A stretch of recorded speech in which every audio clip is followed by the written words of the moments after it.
นี่คือต้นไม้ล้มลุกนะทุกคนนี่ครับมีทางนี้มันเป็นก๊กมาทุกคนจะโค้งขึ้นมาแบบนี้นี่แล้วก็มาออกเป็นต้นนึงอีกตั้งห้านี่แล้วก็เป็นต้นนี้นะคือเบาแล้วโคตรเอาคือเอาเราพอแซ่บเอาไม่ได้ข้าวมือข้าวนี่เป็นอาหารที่เตี๋ยวให้ก่อ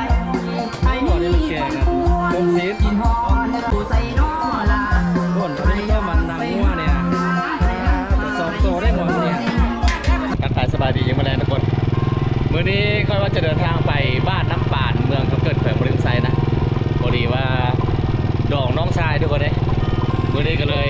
ไปเอาบรรยากาศให้พี่ๆน้องๆเบิ้งมื้อนี้ก็เดินทางมา2คนนี่กับน้องนินฟ้าสาวลาวเดี๋ยวเราจะไปเบิ้งต้นไม้ล้มลุกไม้แป้งที่หาได้ยากนะไปเบิ้งนำกันค่อยก็ไม่ได้ไปจะเพื่อดอกมื้อนี้ก็ถือโอกาสมาดองน้องชายก็เลยพาทุกคนไปเบิ้งนำกันเลยตัวนี้แม่นเส้นทางไปบ่อคำแสนระดมเมืองคำเกิดแขวงบริคำไซเนาะหรือว่าเป็นเส้นทางคอนกรีตแต่ว่าจุดที่เราจะไปนั้นมันเป็นเส้นทางนะเลี้ยวซ้ายมือมันจะเป็นทางดินแดงเนาะ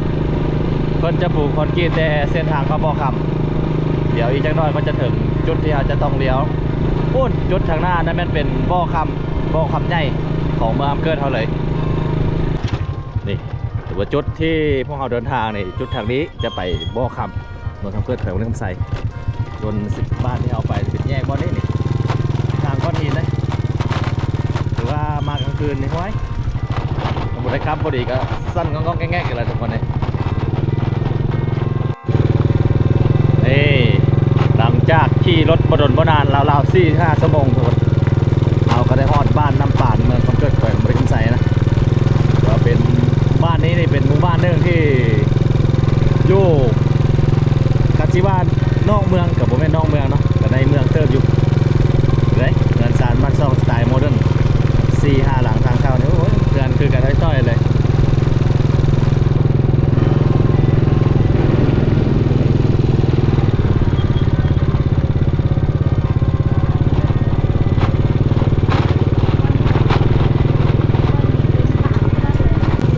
งานของพวกเราก็จะเป็นตัวนี้แหละทุกคนนี่มันทางวัวแหละคนลายใช่ป่ะลายเกินเดี๋ยวชิมได้ใช่ไหมนี่บรรยากาศในหมู่บ้านน้ำปานเป็นหมู่บ้านของโซนเผ่าไต้แมนแต่เนาะเดี๋ยวนี้เราสอกทางไปอันต้นไม้ล้มลุกก่อนนี่บ้านเฮือนคือออกสไตล์ทรงผู้ไทยนะแถวนี้เฮือนก็สไตล์ทรงผู้ไทย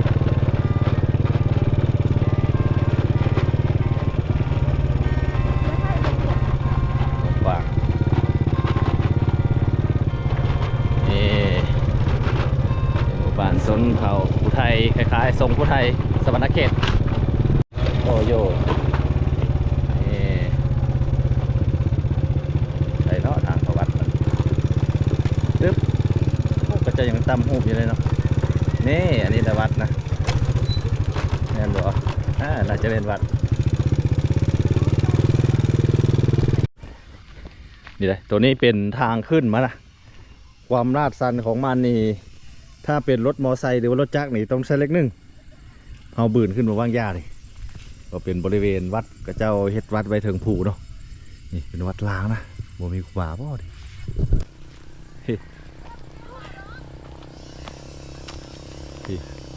อันนี้ก็ทีมงานเอาบืนรถขึ้นมาที่สั้นกันนะแดนเฮ็ดนี่ทีมงานเรานี่ร้อยขึ้นมาฮอดจอมภูไปที่ฮอดทุกคนเลยเอาทุกคนตอนนี้ค่อยก็มาฮอดวัดเป็นที่เรียบร้อยนะเอาเลาะซอกอยู่หลายซอยเติบถือว่าครั้งนี้เป็นครั้งที่2ครั้งแรกที่ค่อยมากับบ่ฮู้ว่าวัดเพอยู่นี่นะวันนี้ขออนุญาตเจ้าถิ่นเจ้าฐานเด้อมาเลาะเบิ่งบรรยากาศวัดบ้านน้ำป่านเมืองคำเกิดแขวงบริคำไซอ่านพีคไปกว่านั้นก็คือวันนี้สิพาทุกคนมาเบิ่งของแปลกว่าจะได้ว่าสั้นเป็นต้นไม้ล้มลุกนะถือว่าหาเบื้องได้ยากแต่ว่าจุดที่เราจะไปเนี่ยก็ต้องเลาะเบื้องเลยอันนี้ถือว่าเป็นวัดล้างเนาะมูมีครูบา รือว่ามีพระศกอยู่นี่คือต้นไม้ล้มลุกนะทุกคนในขออนุญาตเจ้าถิ่นเจ้าฐานเด้อลูกหลานมาถ่ายให้ทุกคนได้เบิ่งว่าเป็นสิ่งมหัศจรรย์สิ่งแปลกนี่ทางนี้มันเป็นก๊กมาทุกคนจะโค้งขึ้นมาแบบนี้นี่แล้วก็มาออกเป็นต้นนึงอีกตั้งห้างนี่แล้วก็เป็นต้นนี้นะมันเป็นต้นไห่โอ้เป็นต้นไม้แปลกเลยเป็นคล้ายๆประตูโค้งทุกคนนี่เคยเห็นบ่แบบนี้ฮะ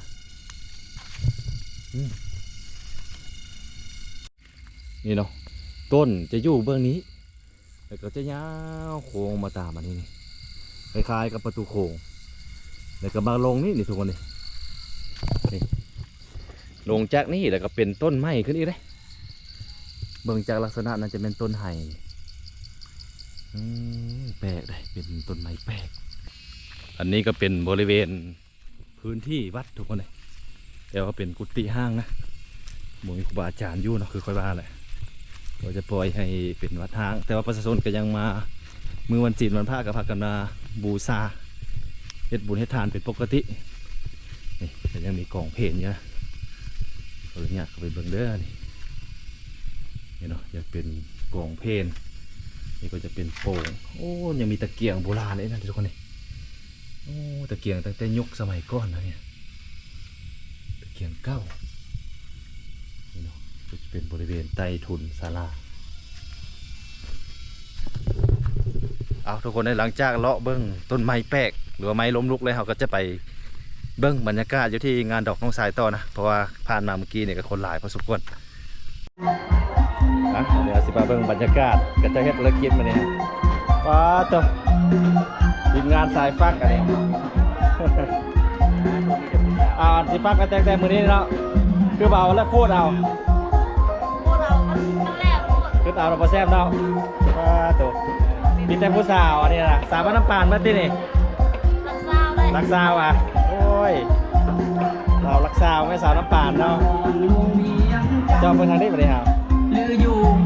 สวรรค์บ่นอนหรือเจ้าเป็นสาวได้แล้วกินเนี่ยหรือว่านวลน้องสาวนี่เป็นไห่เข้าดูเข้าแล้วจะไห่อะไรมาเนี่ยได้ลายไห่แล้วปะได้ลายไห่แล้วสาวงามคนได้ไห่เข้าได้ลายคิดนำสมมติลงจากคนจนว่าบกซิหมุนจะไปแม่กันเลยมาดิ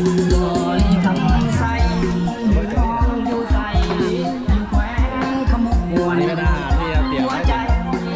ตัวนี้มันแก่กันต้มซีดต้น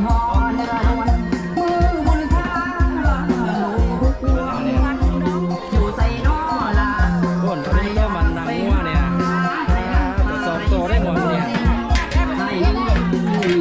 แม่ครัวลุงทำงานหลังครัวกล้าเกี่ยวมาดอกมือดูอาหารมื้อเรามักสิเป็นแกงมักใส่ซีนกับต้นมื้อนี่เมนูเฮาเป็นบรรยากาศอยู่ที่งานเจ้าสาวบ้านน้ำปานนี่อันนี้เป็นป้ายหน้างานอันนี้เป็นเป้าตันได้มาจัดให้น้องสายเนาะเมื่อวานนี้กับโรงงานประเทศทุกคนเลยตอนนี้แม่สร้างมาจากประเทศไทยเราเป็นผ้าอะไรกันมาเฮ็ดตกแต่งเอาอันนี้เราก็แกะสลักเองในงบประหยัดอันนี้เป็นกันมักเบงหรือว่ากันใบซีพอเฮ็ดเอาทุกคนเลยเพราะว่าไปจ้างเขาเฮ็ดกับราคาอยู่ประมาณ 3-4 ล้านนะเหลือประมาณอยู่ 5-6,000 บาทอันนี้นี่อาศัยสีมือในบ้านเขาเองเฮ็ดก็เป็นการประหยัดงบนอกไปแล้วนึงเป็นการเงินของเจ้าสาวอันนี้เจ้าบ่าวเฮ็ดเลยอยู่รวมแต่ซีนอย่างเดียวรักกินงัวถึงบ่าวรักกินงัวกินไหมแก้วอยู่ใส่แก้วฮะฮะอันนี้ซีนลวกเห็นเสียงเห็นอะไรเห็นบ่เนี่ยสายสิขอมินตา